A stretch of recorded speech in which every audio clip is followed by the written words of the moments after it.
Bentar ya sayang, jatah mas mana malam ini, gak usah matikan lampu ya. Maaf ya mas, aku agak capek. Cermin kamar mandi ini adalah musuh terbesarku. Setiap malam sebelum masuk ke kamar tidur tempat suamiku menunggu, aku harus berdiri di sini dulu. Menatap pantulan diriku sendiri dengan perasaan campur aduk. Wajahku kata orang cantik. Kulitku putih, mataku bulat, rambutku hitam panjang. Andi, suamiku, sering memuji wajahku. Dia bilang dia beruntung mendapatkan istri secantik aku. Tapi Andi tidak tahu. Dia tertipu. Kecantikan itu hanya topeng. Di balik leher ke bawah, aku adalah monster. Perlahan, aku menyingkap gaun tidur satingku. Di sana, menjalar dari bawah payudara, melewati perut hingga ke pinggang belakang, terlukis sebuah peta penderitaan. Kulit yang berkerut, menebal, merah keunguan, dan tidak rata. Keloid, bekas luka bakar parah akibat tersiram air panas saat aku kecil dulu. Kulitku hancur. Tidak mulus seperti wanita-wanita di majalah dewasa. Dia selembut sutra seperti yang diimpikan para lelaki. Aku menyentuh permukaan kulit yang kasar itu dengan jari gemetar. Jijik. Aku sendiri jijik melihatnya. Apalagi orang lain. Apalagi Andi. Andi pria yang sempurna. Dia tampan, bersih, dan romantis. Bagaimana mungkin dia bisa menerima tubuh cacat seperti ini? Kalau dia melihat ini, tatapan memujanya pasti akan berubah menjadi tatapan ngeri. Dia akan mual. Dia akan lari. Aku buru-buru menutup kembali gaun tidurku, mengancingkannya sampai leher. Aku menarik napas panjang, memasang senyum palsu, lalu mematikan lampu kamar mandi. Saatnya sandiwara dimulai. Aku melangkah masuk ke kamar tidur utama. Andi sudah berbaring di sana, tersenyum manis menyambutku. Lampu tidur di nakas menyala redup, menciptakan suasana hangat dan romantis. Tapi bagiku, cahaya itu adalah ancaman. Cahaya itu bisa membongkar rahasiaku.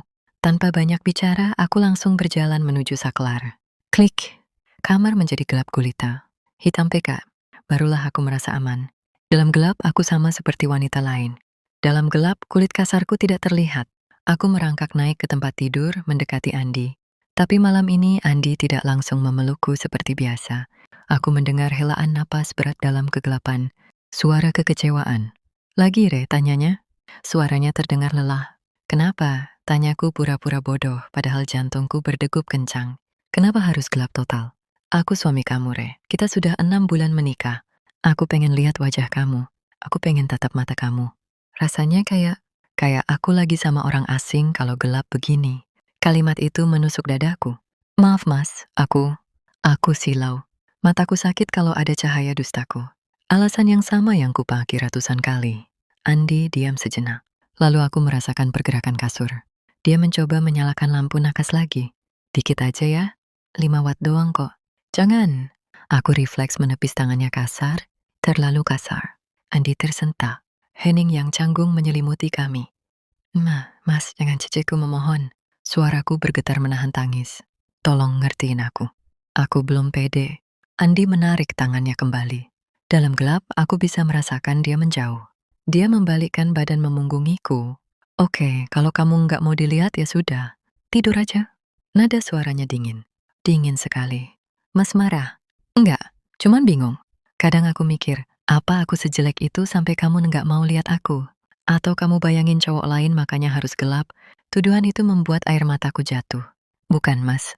Bukan kamu yang jelek, aku yang jelek. Aku yang rusak. Tapi lidahku keluh. Aku tidak berani mengatakannya. Ketakutan akan penolakan lebih besar daripada keinginanku untuk jujur. Aku lebih rela dia marah karena salah paham daripada dia jijik karena tahu kebenaran. Maafin aku, Mas, bisikku dalam hati. Malam itu berlalu tanpa sentuhan. Andi tertidur dengan punggung kaku menghadapku. Aku berbaring menatap langit-langit gelap, menangis tanpa suara agar dia tidak bangun. Perlahan, aku mengambil ponselku di bawah bantal. Aku menyetel kecerahan layar ke paling rendah, lalu menyembunyikannya di balik selimut agar cahayanya tidak mengganggu Andi. Aku membuka browser. Jari-jariku mengetik kata kunci yang sudah menghantui riwayat pencarianku berbulan-bulan. Biaya operasi plastik kulit perut. Klinik kecantikan penghilang keloid terbaik. Testimoni suami yang punya istri cacat luka bakar. Aku membaca artikel-artikel itu dengan putus asa. Biayanya ratusan juta. Rasa sakitnya luar biasa. Dan hasilnya belum tentu mulus 100%. Aku menatap punggung Andi. Berapa lama lagi aku bisa menyembunyikan ini? Berapa lama lagi sampai dia bosan dengan istri yang selalu bersembunyi dalam gelap? Mata beratku mulai mengantuk. Tanpa sadar, aku tertidur dengan ponsel yang masih menyala di genggaman, menampilkan laman pencarian. Apakah bekas luka di tubuh istri bisa bikin suami ilfil? Aku tidak tahu. Kecerobohan kecil malam ini akan mengubah segalanya besok pagi. Cahaya matahari pagi yang menusuk sela-sela Gordon memaksaku membuka mata. Kepalaku pening, efek menangis semalaman suntuk. Kesadaran menghantamku seketika. Ponsel. Tadi malam aku tertidur sambil menggenggam ponsel dengan layar, menyala yang menampilkan riwayat pencarian tentang operasi, plastik dan ketakutan istri cacat. Refleks, tanganku meraba-raba sisi bantal, kosong. Jantungku seperti berhenti berdetak, aku meraba ke bawah selimut. Kosong juga. Dengan panik, aku bangun dan duduk. Mataku menyapu seluruh ruangan. Di sana, di atas meja nakas di sisi tempat tidur Andi, ponselku tergeletak rapi. Bahkan kabel pengisi daya sudah tercolok di pantat ponsel itu. Darahku mendesir hebat sampai ujung kaki terasa dingin. Aku ingat betul semalam bateraiku tinggal sedikit dan aku tidak mencharge-nya. Itu artinya Andi yang memindahkannya. Andi yang mencolokkan kabelnya. Dan mustahil dia melakukan itu tanpa melihat layar ponselku yang menyala. Dia pasti sudah baca. Dia pasti sudah tahu bahwa istrinya yang selama ini sok misterius mematikan lampu, sebenarnya adalah wanita yang sedang mencari klinik operasi. Plastik untuk memperbaiki tubuhnya yang rusak. Aku menelan ludah yang terasa pahit. Hening pagi ini terasa mencekam. Tidak ada suara Andi di kamar mandi. Tidak ada suara berita pagi dari TV di ruang tengah. Aku turun dari ranjang dengan kaki gemetar. Aku berjalan keluar kamar, menuju dapur. Di sana, aku melihat punggung Andi. Dia sudah rapi dengan kemeja kerjanya. Dia sedang berdiri membelakangi aku, menatap kosong ke arah ketel air yang sedang mendidih. Biasanya, aku akan langsung memeluknya dari belakang dan mengucapkan selamat pagi. Tapi hari ini, aku merasa tidak pantas menyentuhnya. Aku merasa kotor. Andi, panggilku pelan. Punggung tegap itu menegang sedikit. Perlahan dia berbalik. Wajahnya membuat nyaliku ciut. Dia tidak marah. Dia tidak tersenyum. Wajahnya datar, tapi matanya merah dan sembab. Ada sorot luka yang dalam di sana. Sorot mata orang yang baru saja mengetahui sebuah kebenaran yang menyakitkan. Dia menatapku dari ujung kepala sampai ujung kaki. Tatapan yang berbeda dari biasanya. Dulu tatapannya memuja, sekarang tatapannya menyelidik. Seolah dia sedang mencoba menembus piyamaku dan melihat monster yang bersembunyi di baliknya. Kamu udah bangun, suaranya parau. Mas, soal HP aku? Aku tergagap, berusaha mencari alasan, tapi otakku buntu. Andi mengangkat tangannya, menghentikan ucapanku. Dia berjalan mendekatiku. Langkahnya pelan tapi mengintimidasi. Aku mundur selangkah, takut. Aku takut dia akan jijik. Aku takut dia akan memaki. Tapi Andi berhenti tepat di depanku. Dia tidak menyentuhku. Dia hanya menatap mataku lekat-lekat. Nanti malam, katanya tegas. Nanti malam jangan kunci pintu kamar. Jangan matikan lampu. Aku mau lihat semuanya. Tapi mas, semuanya nggak ada lagi rahasia. Nggak ada lagi gelap-gelapan. Kalau kamu nggak mau kasih lihat, berarti kamu nggak anggap aku suamimu. Setelah mengucapkan kalimat ultimatum itu, Andi menyambar tas kerjanya dan pergi begitu saja. Tanpa cium tangan, tanpa peluk, tanpa pamit. Suara pintu depan yang dibanting pelan membuatku lemas. Aku merosot duduk di lantai dapur yang dingin. Habis sudah. Andi sudah tahu ada yang tidak beres. Dan malam ini adalah eksekusinya. Dia ingin melihat bukti kenapa aku selama ini bersembunyi. Dan setelah dia melihat kulit perut dan punggungku yang mengerikan, dia pasti akan pergi. Hari itu aku habiskan dengan air mata. Aku tidak masak. Aku tidak bersih-bersih rumah. Aku justru sibuk melakukan hal paling pengecut yang bisa dilakukan seorang istri. Packing. Aku mengeluarkan koper besar dari gudang. Aku memasukkan baju-bajuku. Pikiranku sudah kalut. Daripada aku melihat wajah jijik Andi nanti malam, lebih baik aku pergi sekarang. Lebih baik aku menghilang sebelum dia mengusirku. Harga diriku yang sudah secuil ini tidak akan sanggup menahan tatapan penolakannya. Pukul 5 sore, koperku sudah siap di dekat pintu. Aku duduk di sofa ruang tamu, menunggu taksi online yang baru saja kupesan. Tapi takdir berkata lain. Suara mobil Andi terdengar memasuki garasi. Dia pulang lebih cepat. Panik, aku berdiri hendak menyeret koperku keluar. Pintu terbuka. Andi berdiri di sana. Wajahnya lelah, kemejanya kusut. Matanya langsung tertuju pada koper besar di sampingku. Wajahnya yang tadi datar kini berubah menjadi campuran antara kaget dan marah. "Kamu mau kemana?" Tanyanya dengan nada tinggi. Aku mau pulang ke rumah orang tua, Mas. Aku tahu kamu udah ilfeel sama aku. Aku tahu kamu jijik setelah baca HP aku.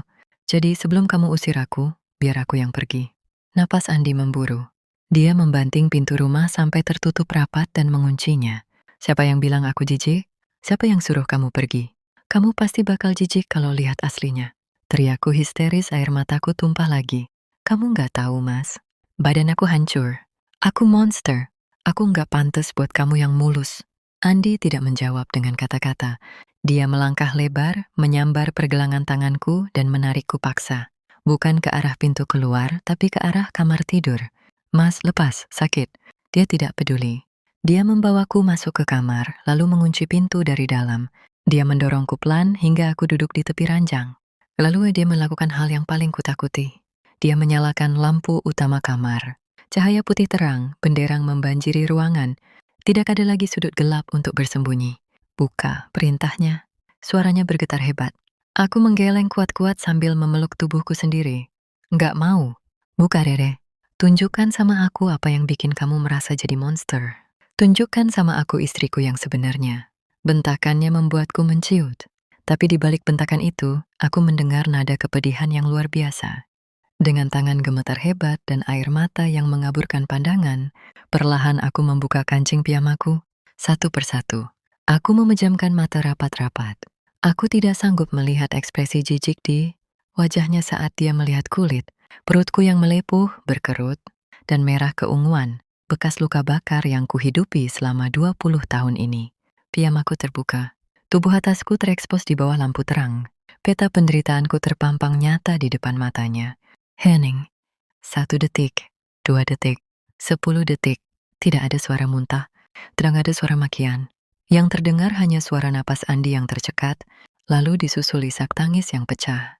Aku membuka mataku perlahan. Andi tidak memalingkan wajah.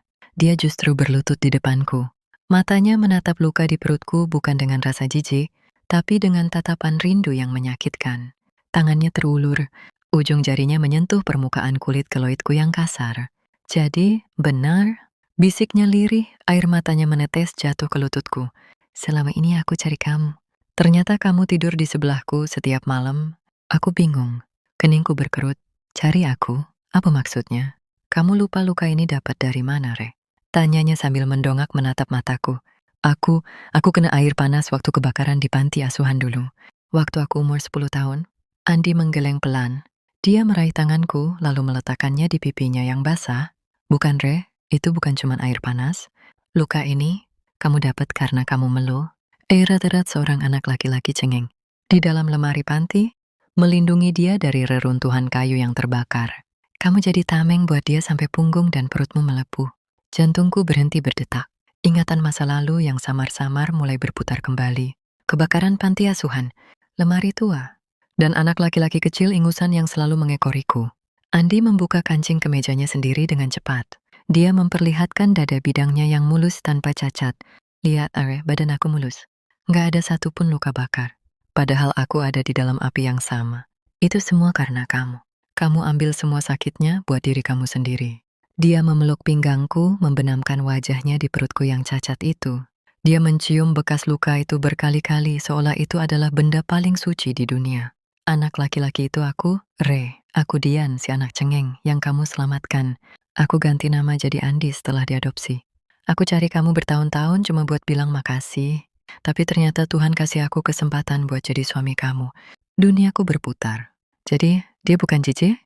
Luka yang selama ini ku benci, luka yang membuatku merasa seperti monster, ternyata adalah alasan kenapa suamiku masih hidup hari ini." "Mas, kamu bukan monster, Re," bisik Andi di sela tangisnya. Menatapku dengan cinta yang meluap-luap. "Luka ini bukti kalau kamu malaikat." Dan aku bodoh banget baru sadar sekarang. Malam itu, di bawah lampu yang terang benderang, untuk pertama kalinya aku tidak merasa telanjang. Aku merasa utuh. Aku memeluk suamiku, anak laki-laki masa laluku, dan kami menangis. Bersama merayakan takdir yang luar biasa ini. Lampu tidur 5 watt yang remang-remang itu sudah resmi pensiun. Malam ini kamar kami terang benderang. Lampu utama di langit-langit menyala gagah, menerangi setiap sudut ruangan, termasuk sudut-sudut hatiku yang dulu gelap. Aku berdiri di depan cermin besar. Dulu, cermin ini adalah musuhku. Sekarang, dia adalah teman bercerita. Aku mengenakan gaun tidur sutra berwarna merah marun. Potongannya rendah di punggung dan terbuka di bagian perut. Baju dinas yang kubeli 6 bulan lalu tapi hanya berani kusembunyikan di dasar lemari karena rasa minder. Sekarang aku memakainya dengan kepala tegal. Di pantulan cermin, aku melihatnya. Peta penderitaan itu masih ada di sana. Kulit perutku yang bergelombang, punggungku yang tidak rata. Lukanya tidak hilang, tapi mataku dalam melihatnya sudah berubah. Itu bukan lagi tanda cacat. Itu adalah medali kehormatan. Tanda bahwa aku pernah menipu maut demi nyawa orang lain. Tanda bahwa tubuhku pernah menjadi tameng bagi laki-laki yang kini duduk di tepi ranjang menatapku tanpa berkedip. Cantik, kata Andi. Satu kata itu meluncur tulus dari mulutnya. Bukan gombalan, bukan basa-basi. Dia berdiri, berjalan menghampiriku. Langkahnya ringan, tidak ada lagi beban rahasia di antara kami. Andi berdiri di belakangku, menatap pantulan kami berdua di cermin. Tangannya melingkar di pinggangku. Jemarinya dengan sengaja menelusuri tekstur kasar di perutku. Dulu sentuhan di area ini akan membuatku menepisnya panik. Sekarang sentuhan itu terasa menenangkan. Kamu nggak mau matiin lampunya, Re? Godanya pelan sambil mencium bahuku. Aku menggeleng sambil tersenyum. Enggak, biar terang begini. Biar kamu bisa baca peta di badan aku ini. Biar kamu nggak nyasar lagi. Andi tertawa renyah. Tawa yang paling bahagia yang pernah kudengar selama pernikahan kami. Dia memutar tubuhku menghadapnya. Matanya menatap mataku dalam-dalam di bawah sorot lampu yang terang. Terima kasih sudah berani nyalain lampu. Rere, terima kasih sudah izinin aku mencintai kamu secara utuh.